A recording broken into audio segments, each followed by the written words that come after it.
రాజన్న సిరిసిల్ల జిల్లా తంగెలపల్లి మండల కేంద్రంలో స్వయంభూ లక్ష్మీ నరసింహస్వామి ఆలయ నూతన కమిటీ ఏర్పాటు కార్యక్రమం ఘనంగా నిర్వహించారు. ఈ సందర్భంగా కమిటీ పాలకవర్గ ప్రమాణ స్వీకార కార్యక్రమం చేపట్టారు. ముఖ్య అతిథిగా నెమలికొండ రమణాచారి స్వామి హాజరై ఆశీర్వచనాలు అందించారు.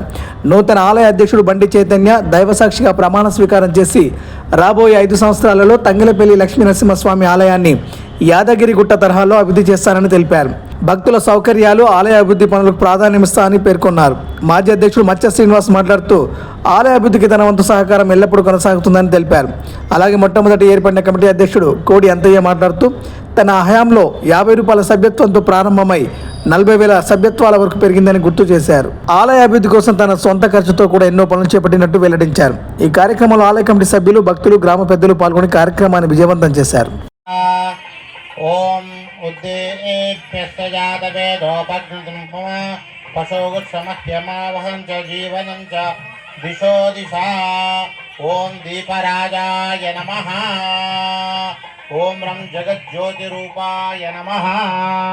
లక్ష్మీ నరసింహస్వామి భగవానికి జై.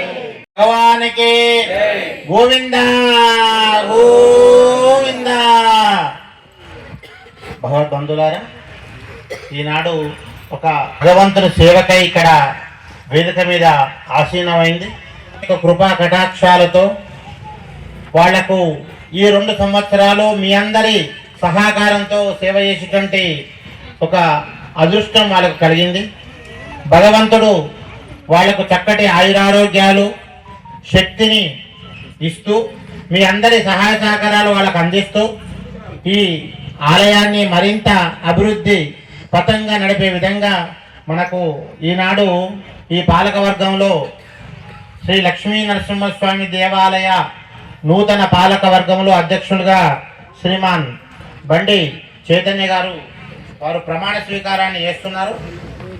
మన రాజ్యాంగ ప్రకారంగా మనకు రాజ్యాంగం ఏర్పాటు చేసినటువంటి రాజ్యాంగం ఏదైతే ఉందో మనకు శాసనం, ఆ శాస్త్రంలో పొందుపరిచినటువంటిదే ఈ పాలక వర్గంలో కూడా మనకు ప్రమాణ స్వీకారం ఎలా చేయాలి అనేటువంటిది మనకు పెద్దలు అంటే ఎమ్మెల్యేలు, మంత్రులు, మిగతా వాళ్ళు ఎవరైతే వాళ్ళు ఎలాగైతే పాలక